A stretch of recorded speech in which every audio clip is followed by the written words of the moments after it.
Welcome to PP academy. Articles की आज की इस क्लास में हम सीखेंगे कंफ्यूजिंग वर्ड्स जो कि हमें परेशान करते हैं आर्टिकल्स का यूज करने में, और साथ में ये भी सीखेंगे कि हमें आर्टिकल का यूज कहाँ नहीं करना चाहिए। तो चाहे आप कॉम्पिटिटिव एग्जाम की तैयारी कर रहे हैं या बोर्ड एग्जाम की या स्पोकन इंग्लिश की, ये वीडियो आपके लिए बहुत इंपॉर्टेंट होने वाली है। इस वीडियो को लास्ट तक जरूर देखिएगा।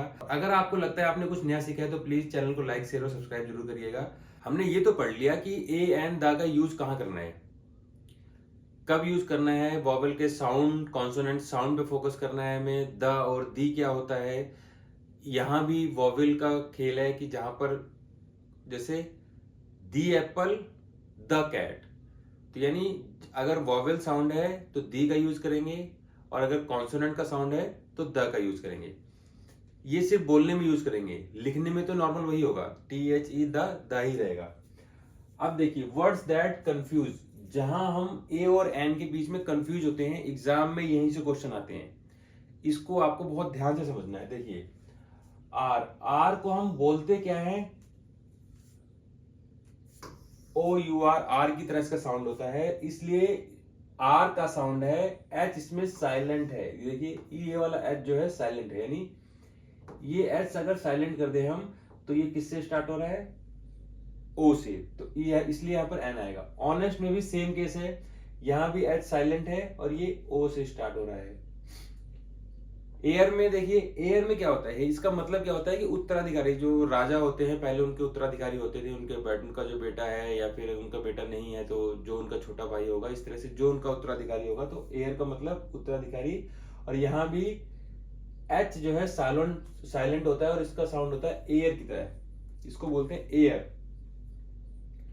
यूरोपियन, अ यूरोपियन, देखिए starts with you, a European, ये है तो वॉवेल ई, लेकिन इसका साउंड क्या है, कॉन्सोनेंट साउंड है, यानी वॉवेल होते हुए भी यहां पर कॉन्सोनेंट साउंड है।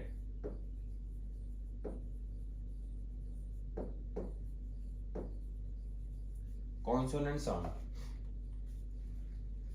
यूनिवर्सिटी का देखिए, यानी इसमें आप वही देखेंगे कि अगर हमें नॉर्मली अगर हम वॉवेल के लेटर पे फोकस करें तो ई आ गया तो एन लगना चाहिए, तो एग्जाम में हमारा गलत हो जाएगा, क्योंकि यूरोपियन जो है कैसे स्टार्ट हो रहा है, यू। यूनिवर्सिटी सेम चीज यहां पर है, वाई यू का साउंड आ रहा है इसलिए a university.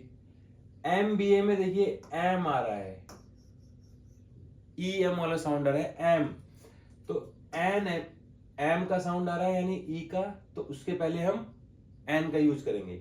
M start with the vowel sound, यानी कि ये यूनिवर्सिटी YU से स्टार्ट होता है।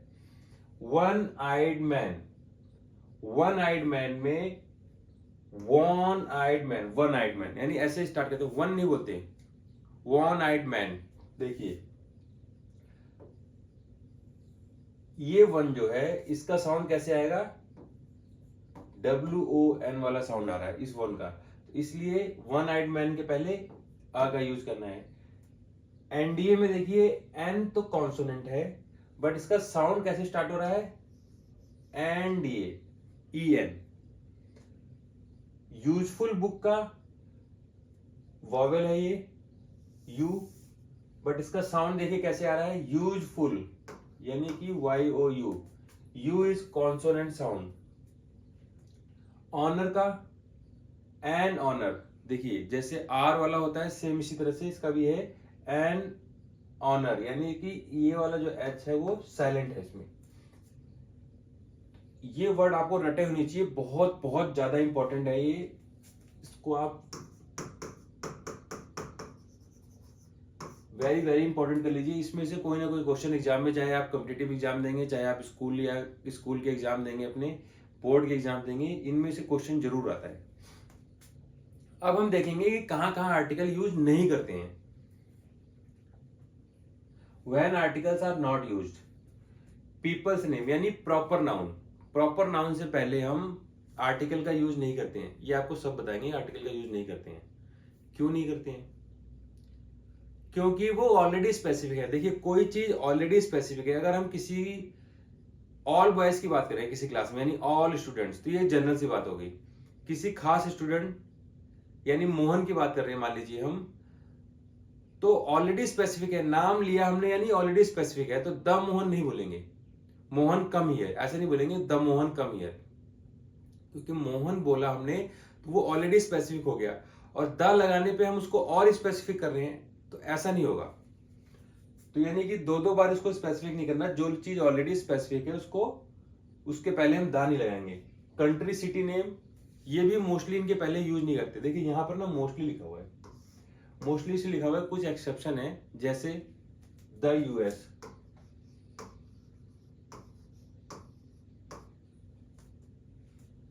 द यूक्रेन,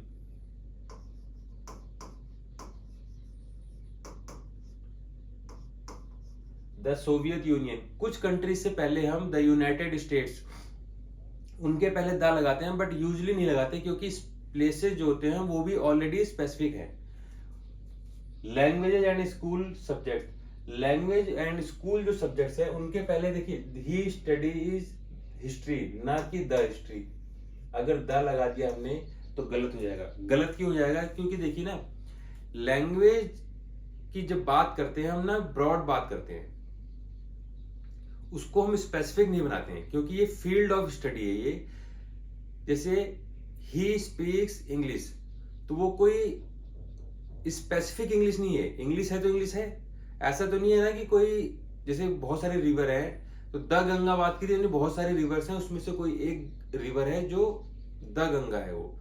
तो बट लैंग्वेज में क्या है, वो ऑलरेडी इतनी ब्रॉड चीजें हैं, जनरल चीजें हैं, उसके पहले हम द नहीं लगाते हैं। मील्स के पहले हम जनरली नहीं लगाते हैं, let's have lunch, let's have the lunch नहीं बोलते। बट कभी कभी अगर हम किसी स्पेशल मील की बात करें, जैसे कि आई प्रिपेयर्ड द ब्रेकफास्ट, जैसे मतलब मैं तो प्रिपेयर नहीं करता हूँ, जैसे हम प्रिपेयर नहीं करते हैं, अगर हम बोलें कि कोई प्रिपेयर नहीं करता है बट अगर उसने फिर भी प्रिपेयर किया है, यानी तब क्या हो जाएगा, आई प्रिपेयर्ड द ब्रेकफास्ट।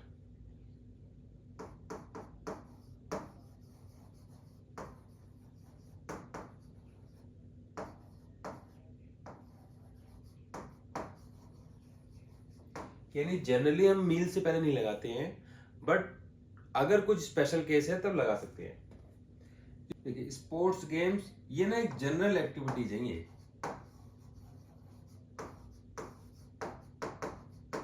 स्पोर्ट्स और गेम्स जो होते हैं ये जनरल एक्टिविटीज हैं, इनके पहले भी हम द का यूज नहीं करते हैं। General abstract ideas, abstract ideas से पहले भी हम द का यूज नहीं करते हैं। देखिए एब्स्ट्रैक्ट आइडियाज क्या होते हैं, एब्स्ट्रैक्ट नाउन आपने पढ़ा होगा।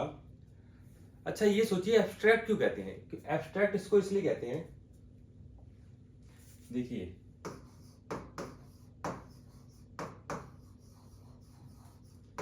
एब्स्ट्रैक्ट नाउन आपने पढ़ा होगा, इसका नाम इतना मुश्किल से क्यों रख दिया ये एब्स्ट्रैक्ट? कुछ और भी तो जैसे नॉर्मल होते हैं proper noun, countable noun, uncountable noun, इनके ना वर्ड से पता चल रहा है कि क्या होगा इसका मतलब, बट ये एब्स्ट्रैक्ट नाउन क्यों रख दिया? देखिए एब्स्ट्रैक्ट जो है ना, लैटिन वर्ड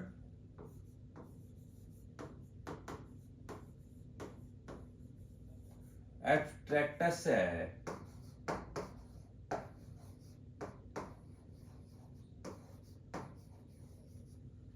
एब्स्ट्रैक्टस का मतलब होता है टेकन अवे,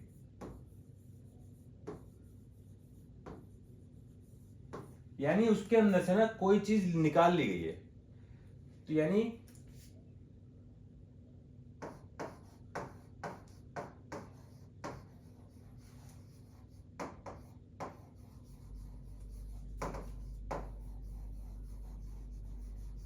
मान लीजिए ये पेन है और इसके अंदर से मैं पेन निकाल लूं, खाली पेन की आत्मा बच जाए, तो यानी उसके अंदर से कुछ निकाल लिया गया है, कोई चीज है वहां से वो चीज हटा दी गई है, यानी खाली उसकी फीलिंग रह गई है।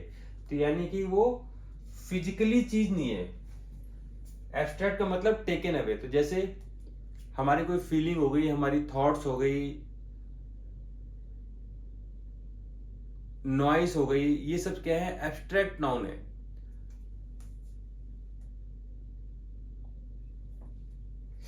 यानी एब्स्ट्रैक्ट आइडियाज, जैसे पीस इज इंपॉर्टेंट, तो पीस को क्या फिजिकली टच कर सकते हो? नहीं, क्योंकि एब्स्ट्रैक्ट है, यानी उसके अंदर से कुछ निकाल लिया गया है, वो चीज फिजिकली प्रेजेंट नहीं है, that is why it is called abstract. General plural noun, जब प्लूरल नाउन की बात करते हैं, जैसे बुक्स आर यूजफुल, हम ना किसी स्पेसिफिक बुक की बात करेंगे तब तो वो कोई बुक आएगी, वरना हम जैसे all boys, all the boys नहीं बोलते, ऑल बॉयज की बात करेंगे, सारे बॉयज की बात करेंगे। जनरली किसी एक खास बॉय की बात करेंगे तब हम द लगाएंगे, बट जब प्लूरल हो गया यानी बहुत सारे हो गए, यानी वो जनरल चीज हो गई। तो इस क्लास में हमने ये सीखा कि कंफ्यूजिंग पेयर ऑफ आर्टिकल्स क्या होते हैं और कहां पर हमें आर्टिकल्स का यूज नहीं करना है।